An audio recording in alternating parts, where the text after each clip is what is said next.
ആശുപത്രി കെട്ടിടം തകർന്നു വീണ ഒരാൾ മരിച്ചിട്ടും പഠിക്കാതെയാണ് അധികൃതർ ഇപ്പോഴും മുന്നോട്ട് പോകുന്നത്.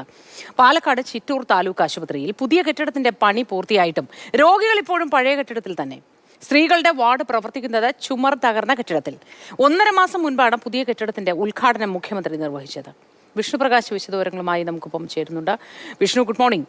എന്തുകൊണ്ടാണ് ഈ പണി പൂർത്തിയായ ശേഷവും ഇത്തരത്തിൽ പഴയ കെട്ടിടത്തിൽ, ചുമർ തകർന്ന കെട്ടിടത്തിൽ തന്നെ ഈ വാർഡ് പ്രവർത്തിക്കുന്നത്? Modi, good morning. നമുക്ക് ആദ്യം ഈ ദൃശ്യങ്ങളിലോട്ട് വരാം. ഈ കെട്ടിടത്തിന്റെ ഇപ്പോഴത്തെ ഒരു അവസ്ഥ കാണിച്ചു തരാം. നമുക്ക് ആ ദൃശ്യങ്ങൾ കണ്ടാൽ ആ ചുമരിലെ ദൃശ്യങ്ങളെല്ലാം കാണാം. അതിന്റെ ഉപയോഗിച്ചിരിക്കുന്ന ആ ഉള്ളിലുള്ള ഇഷ്ടികകളെല്ലാം പുറത്ത് കാണുന്ന തരത്തിലാണ് ഇപ്പോൾ ആ ദൃശ്യങ്ങളുള്ളത്. അതുപോലെ തന്നെ ഈ മൂലയിലുള്ള ഓടെല്ലാം തകർന്ന് ഒരു പഴയ കെട്ടിടമാണ്, പഴയ രീതിയിൽ പണിതിട്ടുള്ള ഒരു കെട്ടിടമാണ്. സ്ത്രീകളുടെ വാർഡ് പ്രവർത്തിക്കുന്ന കെട്ടിടമാണ് ചിറ്റൂർ താലൂക്ക് ആശുപത്രിയിലെ. മുകളിലും ഓടെല്ലാം തകർന്ന ഒരു അവസ്ഥയിലാണുള്ളത്. ഇവിടെ ഇപ്പോഴും രോഗികളുണ്ട്.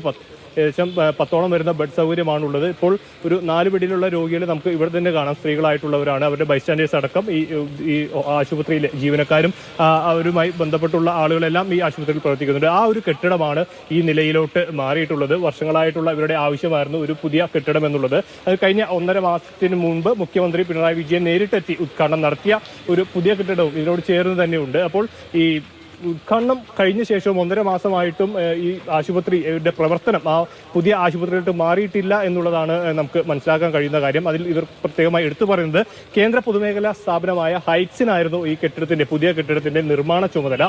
അവർ കൈമാറാത്തതാണ് ഇത്തരത്തിൽ ഈ ആശുപത്രി കെട്ടിടം പുതിയ കെട്ടിടത്തിലോട്ട് മാറാൻ ഉള്ള ഒരു കാലതാമസം ഉണ്ടായത് എന്നാണ് നമുക്ക് ബന്ധപ്പെട്ടവരുമായി സംസാരിക്കുമ്പോൾ നമുക്ക് ലഭ്യമാകുന്ന വിവരം. കൈമാറുന്നതിൽ എന്ത് സാങ്കേതിക തടസ്സമാണ് നിലവിലുള്ളത്? എന്താണ് അധികൃതർ അതിന് വിശദീകരണമായി നൽകുന്നത്? നേരത്തെ സൂചിപ്പിച്ചതുപോലെ തന്നെ ഹൈറ്റ്സിനായിരുന്നു ഇതിന്റെ നിർമ്മാണ ചുമതല. അവരാണ് കൈമാറേണ്ടത്. ഇപ്പോൾ അവർ പറയുന്ന കാര്യം ഈ ഫർണിച്ചർ അടക്കമുള്ള കാര്യങ്ങൾ മാറ്റേണ്ടതുണ്ട്. ഈ പുതിയ കെട്ടിടത്തിലോട്ട് ഫർണിച്ചർ ഉൾപ്പെടെയുള്ള കാര്യങ്ങൾ മാറ്റേണ്ടതായിട്ടുള്ള സാഹചര്യമുണ്ട്. അപ്പോൾ അതിന്റെ നടപടികൾ നടന്നു വരുന്നതേ ഉള്ളൂ. അതാണ് ഈ കാലതാമസം ഉണ്ടാക്കുന്നത് എന്നുള്ളൊരു കാര്യമാണ് ഈ ആശുപത്രി അധികൃതരുമായി ബന്ധപ്പെട്ട് ഹൈറ്റ്സ് നൽകുന്ന മറുപടി. ഏതായാലും ഇനിയും ഇത് കാലതാമസം ഉണ്ടാകുമ്പോൾ ഈ കെട്ടിടം നിർമ്മിച്ച സമയത്ത് തന്നെ ഇതിന്റെ ഉദ്ഘാടനം കഴിയുമ്പോൾ അധികം താമസിയാതെ അല്ലെങ്കിൽ അടുത്ത് തന്നെയുള്ള ഒരു പ്രവർത്തനം പൂർണ്ണമായിട്ടും ഈ മറ്റ് നിലവിലുള്ള പഴയ കെട്ടിടത്തിലെ ആശുപത്രിയുടെ പ്രവർത്തനം പുതിയ ബ്ലോക്കിലോട്ട് മാറുമെന്നുള്ളൊരു വിവരമാണ് അവർ പറഞ്ഞിരുന്നത്. പക്ഷേ 1.5 മാസം ഇപ്പോൾ പിന്നിട്ടു, ഇതുവരെയും നടന്നിട്ടില്ല. ഇപ്പോഴും അവർ പറയുന്നത് ഈ ഫർണിച്ചർ അടക്കമുള്ള കാര്യങ്ങൾ അവിടേക്ക് മാറ്റി സ്ഥാപിക്കേണ്ടതായിട്ടുണ്ട്. അപ്പോൾ അതിന്റെ നടപടികൾ നടന്നു വരുന്നതേ ഉള്ളൂ. അതിനുശേഷമായിരിക്കും ഈ കൈമാറ്റം പൂർത്തിയാകുക എന്നുള്ളൊരു കാര്യമാണ് ഇപ്പോൾ ലഭ്യമാകുന്നത്.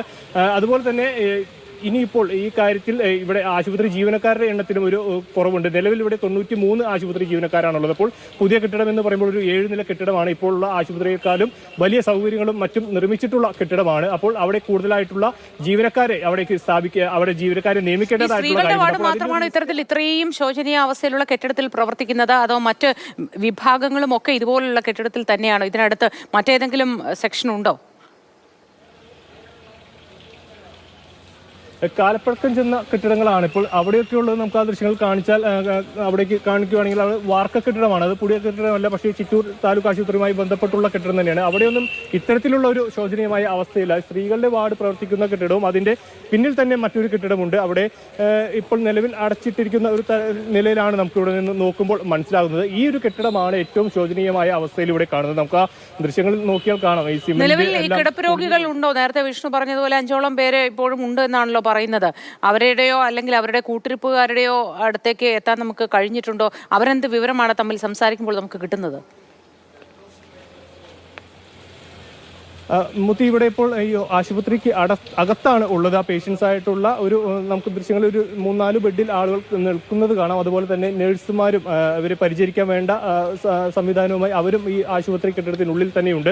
അപ്പോൾ അവരുമായി സംസാരിക്കുമ്പോൾ അവർക്ക് ഈ കെട്ടിടത്തിന്റെ കാര്യത്തിലല്ല അവർ പറയുന്നത് മറ്റൊരു തരത്തിൽ മതിയായ സൗകര്യങ്ങളില്ല. അത് ഈ ചികിത്സിക്കാൻ വേണ്ടിയുള്ള നഴ്സുമാരുടെ അപര്യാപ്തതയും എല്ലാമാണ് പറയുന്നത്. എന്നാൽ കോട്ടയത്തെ ഒരു സംഭവം ചൂണ്ടിക്കാണിക്കുമ്പോൾ അവർ ഒരു ഭീതി അവർക്കുള്ളതായിട്ടുള്ള തരത്തിൽ തന്നെയാണ് അവരുടെ എല്ലാം പ്രതികരണം വരുന്നത്. പക്ഷേ ആരും പുറത്തോട്ട് കടന്നു. ഇപ്പോൾ നമുക്കറിയാം അതിന്റെ പരിമിതിയുണ്ട്. നമുക്ക് ഉള്ളിൽ കയറി അവരോട് ചോദിക്കുന്നതിലുള്ള ഒരു പരിമിതി കൊണ്ട് തന്നെ അത് സംസാരിക്കാൻ അവർ തയ്യാറായിട്ടില്ല. നേരത്തെ വന്നപ്പോൾ ഒരാളെ കണ്ടപ്പോൾ ചോദിച്ചപ്പോഴാണ് ഇത്തരത്തിലുള്ള കാര്യങ്ങൾ പറയുന്നത്. അവർക്കും അതിൻ്റെതായ ഒരു ചെറിയ ടെൻഷനും കാര്യങ്ങളും എല്ലാം ഉണ്ട്. സ്വാഭാവികമായിട്ടും ഇത്തരം കഴിഞ്ഞ ദിവസങ്ങളാണ് ഈ ഒരു ആശുപത്രി കെട്ടിടം നിലം പതിച്ചുള്ള വാർത്തകളിലെല്ലാം സജീവമായി നിന്ന ഒരു കാര്യത്തിൽ അതേ തുടർന്ന് തന്നെ അതിനുള്ളിൽ രോഗികൾ ഉണ്ടാവുന്നത് ആ ദൃശ്യങ്ങളിൽ വളരെ വ്യക്തമാണ്. അത് ആ കെട്ടിടം എത്രത്തോളം ബലക്ഷയം സംഭവിച്ചിട്ടുണ്ട് സംഭവിച്ചിട്ടുണ്ട് എന്നത്. അതിൻ്റെ തൂണുകൾ, പ്ലാസ്റ്ററിംഗ് ഒക്കെ ഇളകി പോയിട്ടുണ്ട്. പണ്ട് മണ്ണ് കൊണ്ട്, ചെളി കൊണ്ട് കെട്ടി ഉയർത്തിയ കെട്ടിടമാണ് എന്ന് തോന്നുന്നു.